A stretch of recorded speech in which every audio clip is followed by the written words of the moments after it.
Hello my friends, it is my face, which I have been warming up to having on camera, but it's probably still gonna be really weird for me when I edit this video. Nonetheless, I have been very much looking forward to sharing this project with you. It's been in the works since August, and even though I hate seeing myself on camera, I really want to share this project with you, so here goes nothing. As you all very well know, I'm very much into D&D, and I am also a huge fan of Critical Role. Last year I went to the Renaissance Fair as Jester Lavore with full intention to do the exact same thing again, and maybe update the costume a little bit. However, Campaign 2 ended before the Ren Fair came around, and it was time to pick a new favorite character, as well as create new costume goals.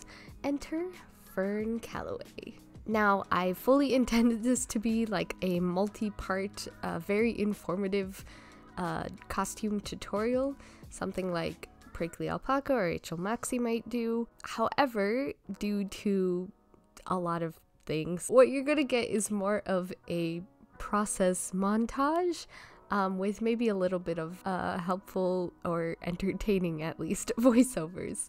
So let's get into it.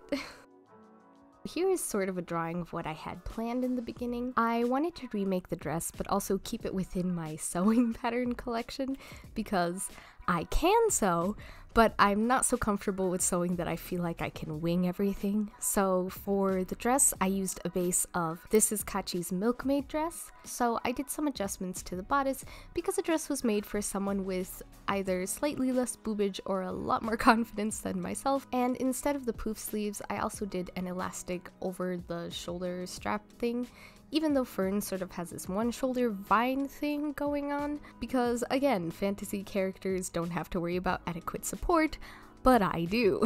For the skirt, I expanded it a little so it had more volume, and I also wanted to add this draped piece. I designed it to be removable, and by designed it to be removable, I mean I didn't attach it to the dress with anything except for safety pins. But I wanted to make it a dress so I could take the Fearne-ish aspects off and wear it multiple places, but honestly, it's just my Fearne dress. I should just sew it on, because I remembered that in day-to-day life, I don't actually wear pastel flowy dresses anywhere because I don't enjoy being perceived. For the sleeves, I actually took them from a Jester Lavore Traveler's Cleric sewing pattern that I had also purchased a little too late for the 2021 Ren Fair. Fearne's costume has this sort of ruffled bell sleeve going on, and I know the Traveler Cleric has a sleeve with much more billow than Fearne's, but please, you can't expect me to control myself around such luscious sleeve lengths. Instead of sewing them as sleeves all the way around, I'm instead adding grommets to make it have this corset style lace up so it can fasten around my arms and I don't have to attach it to the main bodice in any way. As for accessories, we have the cape, which is hemmed with flowers, the horns and fluffy ears, a corset, her hooves, and her stick.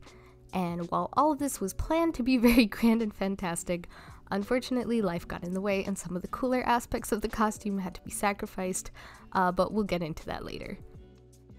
I got all the fabric way ahead of time. I ordered it online, which I would like to say I am great at color matching things online. However, when it comes to figuring out exactly how many yards I need for a project, I just way overestimate, but I'm getting ahead of myself. First things first, laying out the paper, taping it together, and then cutting the pattern pieces out. All of these paper pieces did a heckin' number on my printer, and I also feel kind of bad for how many pieces of paper this actually took, but in my defense, I'm going to use these pieces of paper more than once. Most of them at least. This video is not sponsored by chicken nuggies, but I mean, I love chicken nuggies. They fuel my panicked costume sewing when I decide to sacrifice cooking an entire dinner and instead desire to pop some of these bad boys into the oven or air fryer. Also, if you're wondering, Lady Splitchin, why does your house have so many different rooms? Why do you have 2 dining rooms? During this period of time, I'm actually hopping between multiple houses because my in-laws needed an extra helping hand during the end of August and beginning of September, and I also had to carry all this stuff back and forth between their house and mine. It worked out in the end, everything's fine. But that's just the explanation as to why there are so many different lightings and rooms in these various montage shots. Also, check out this great pattern piece for the sleeve, which I also trimmed down a bit so it was a more suitable size for a 5-foot tall gremlin. So anyways, once I had all my pattern pieces sorted, it was time to cut things out. So here's me spinning around in a circle skirt that I cut, a cute video of my cats, and also a video of the top of my head and this pile of my sins, which is all the footage you get of me cutting fabric. So on to serging and sewing!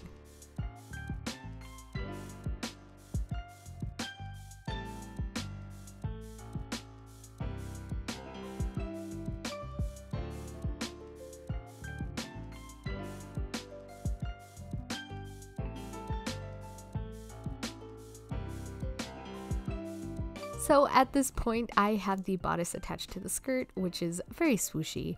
I know it doesn't look like much yet, but once the sleeves are in place, it really makes it feel much more Ren Fair-esque. I truly wish I had gotten more progress shots, but between personal insecurities and also just being in 1,000 places at once, and mostly me just needing to get things done and needing all the time that I had, setting up the camera felt like a little bit of a waste of time, but now I feel bad because content, and again, I'm just not a very good YouTuber. Sorry, I've only been doing this since June. Also, check out this very aesthetic shot of me putting grommets into the sleeve. And now, check out this very unaesthetic shot of me being an absolute goblin in our basement and putting grommets in the sleeve. And ta-da! The final dress all hemmed and fancy-like, and of course obligatory twirling. I did make the sleeves a little big so the lacing doesn't look great, and it would have been really easy to take in, but for some reason I just didn't. Probably because I am a fool. As for the cape, I cut out the most basic, like rectangle-ish shape, hemmed it so it wouldn't fray, and then added a ribbon so I could tie it in the front. And lastly, hot glued or sewed a bunch of little flowers onto the edge. Some of the flowers was from stuff I had around the house, some I had specifically ordered online for a particular color, but a lot of them I actually found at the thrift store and ripped off of a wreath. Or rather, my very helpful coworkers ripped off of the wreath for me. Oh, I also found this guy at the thrift store and I think of him often. But here is the final look of the dress and cape together, featuring shoes that I also got at the thrift store. These shoes meet a tragic and vicious demise, but again, we'll talk about that later. As for this little sash thing in the front, I really don't know what to tell you because I cut like a moon shape out of one of the weird excess fabric pieces that I had, and I draped it on a chair because I don't have a dress form, so I can't tell you what's going on here either. On to the horns. So my original plan was just to do rings upon rings of cardboard and just keep going until I got the desired spiral. Unfortunately, this resulted in a very wide horn. So this is a great technique. I highly recommend it for making lightweight horns on a budget, but not if you want super long skinny horns instead of chunky ones. I think these would have worked great for jester horns, not so much for Fearne horns. So instead, I had to create an aluminum base for the horns to wrap the cardboard around. I was worried that it would be really weak and flexible without an armature wire, but it actually held up quite well. So it was just sort of a process of gradually adding strips of cereal box to this aluminum structure with hot glue until the whole thing was covered. And it created that cool sort of rigid look that horns get. I still think I could have done better, but again, this is like the weird version of a speedrun where I'm fighting availability and my personal will to be awake. I didn't take a video of them, but there were also ears that got attached to the side of the horns that were made with yarn wefts and cardboard. That was a 30-minute chaos thing at 1 a.m. So yeah. Now we can talk about the hooves. Oh, the hooves. So I wish I had video footage of the tragedy, but here is a drawn recreation. So what we did was brutally sawed off the heel of the shoe and got nylon socks and resin, and we were gonna cast a clear heel onto the shoe so I wouldn't have to stay on my toes for the entire several hours that I would be at the Ren Fair. Unfortunately, the nylon sock acted like a wick, and the resin traveled out of the case we had made for it and onto the floor. So with that idea scrapped and a replacement set of socks purchased, I decided that it would be okay if I suffered because I really wanted the hoof shoes, because I felt like they really made the costume come together. Fearne has a staff anyways, right? So I'll just lean on that if I'm tired. It'll be fine. So here my younger sister and I are just chaotically jamming to music and putting together this heel hoof thing, which literally we made with whatever we could find around the house because the Ren Fair was the next day. So it works, but only kind of, because when I put it on the next day, that would have given me like 70 billion blisters and that would have been horrible. So I wasn't able to wear the hooves to the Ren Fair, unfortunately, and instead I wore my favorite chunky black boots, which worked out in the end because it was kind of soggy. But also, sorry to my little sister for having her stay up super late to help me finish a part of the costume that I couldn't even wear. I'm sorry. However, she did make these sick claw fingers that very many people were very excited about at the Ren Fair, so heck yeah, redemption. Except here we are, POV, the only videos I have of me at the Ren Fair are from my little sister, because she wears practical costumes and not exclusively costumes where none of your hands can function properly. So I'm again indebted to her. Thank you. Lastly, the stick, which is very boring because I didn't have the right materials to 3D print it in time, and I wasn't planning on even having the stick until I found out that the resin heel wouldn't work out, so I just took one of the floral chains that I had and wrapped it around a stick, and it was good enough. I got a weirdly large amount of compliments on it, even though it's literally a stick, but thanks, I guess. So at the Ren Fair, I had used super strong magnets to hold my horn in place. It didn't work great. Not because the magnets were bad, but because the magnets had too smooth of a surface and didn't bond well to the hot glue. And because the magnets were already purchased for something besides the costume, I didn't really want to go rough them up or anything. So instead, I went back to a headband idea that I initially had but didn't think would work out. And I just used a whole bunch of floral wire and hot glue to get it to stick, which worked, but it is horribly fragile. It's so beautiful, but also, why, on this day where I must record, must you be raining? So anyways, it's time for a results montage.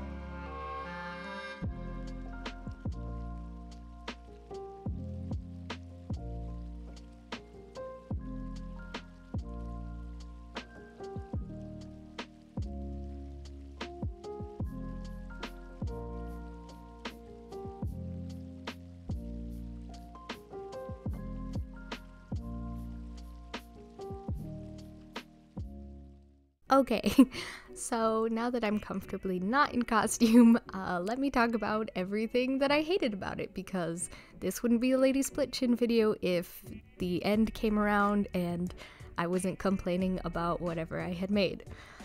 So there's a lot. there's a lot that I wish had gone differently, that just I wasn't able to complete because of the time constraints that I had. And also because I procrastinate an incredible amount, and you know, why would I give myself time like that? I hate myself, so I don't give myself time. I truly would have liked to be more true to character, true to color. I had to base everything off of the wig color because I had to order that online. I don't know any wig shops that are close to me, especially ones that supply like cosplay colored wigs. Yeah, it was kind of difficult finding that, and that was the first thing I bought, so I had to color match everything to the wig. It was also a $10 wig, which I wish I had purchased a more expensive wig because first of all, it might have been a nicer color. Second of all, it might have had a nicer hairline, which means I could actually do the Fearne hair swoop. I also would have liked to have painted all the flowers that were on the costumes, so the stuff that was around the horn, the flower that's right here, and also some of the flowers that went on the cape. I didn't want to buy all the flowers online because plastic flowers can actually be kind of expensive, and I was sure that somebody had dropped off like old wedding stuff at the thrift store, so I went to the thrift store, but because 'tis the season of fall, I could only find fall colored things, so most of the things that I had were like orange, red, yellow, and white, which is fine. I think it looked great. It just wasn't exactly what, you know, Fearne looks like. I also wish I had put flowers or leaves on the shoulder straps because I didn't think the shoulder straps looked great, but they were kind of necessary for the costume. If I had covered them up, I think it would have helped a little bit. And then lastly, I also wish that I had made a corset. The lacing in front of Fearne's costume sort of is iconic in a way. Like it's just a very key and noticeable part of her character design, and I think if I had done that, it would have helped seal the deal of the look, and then also maybe made the dress a little bit more flattering. But also I've never made a corset before, so it might have been just a horrible time. Nonetheless, I was recognized by quite a few people at the Ren Fair as Fearne Calloway, which is super cool because, you know, I love being excited with people over mutual favorite characters, and then it's also nice connecting with people with similar interests, and also being social in a situation where I'm not obligated to be social 24 hours later because it's not likely that the people will recognize me. Although, I suppose if they find this video my cover is blown, it's fine. I love you, and I'm glad to have made you happy, and yeah, thanks for coming to my channel! I will say I was more recognized when I went to the Ren Fair as Jester Lavore. I mean, that's kind of because she's been a character for a lot longer than Fearne has, and there's a lot more fan art where she's wearing a lot of different outfits, so it didn't matter that my costume was less true to character. Also, I was completely painted blue, and a bright blue person is pretty hard to miss. Also, Fearne is a tall satyr lady, and I'm in fact a short human-legged lady, which sort of suits the look of Jester a little bit better than Fearne. What's the point of cosplay if it's not to dress up as something you're not and something that you love for just a day? As much as I critique my costume, I know I did the best that I could with the time, money, and skills that I have, which is the thing about cosplay. Don't criticize other people's costumes. You have no idea what sort of constraints and pressures that they were working against, and generally people are cosplaying because they love something or admire something, and for a day they just want to dress up as something fun and something they admire. So if you feel discouraged about cosplay, I just want you to know that my first cosplay was Rogue from X-Men, the very classic 80s vibes Rogue, and it was made of almost completely thrifted items, and I looked kind of a fool, and I felt kind of a fool because either people were outshining me with their costumes that were so much cooler and so much better than mine, or I was sticking out like a sore thumb because 80% of the people that went to this superhero themed event were not in costume, even though, I don't know, I just got the implication that they were going to be. But anyways, the point is, that didn't stop me. I'm still here doing cosplays, pretending to be a goat lady that I look nothing like for my subscribers on the internet, but also my personal enjoyment and happiness and appreciation for Calloway. The point is, I believe in you. You could do it. You're all so cool. As always, thank you so much for watching and supporting. It truly means the world to me. You have no idea. I know I say that all the time. And I know this is a little different from my usual stuff, but I hope you enjoyed it all the same, and I will be back next week with my usual content.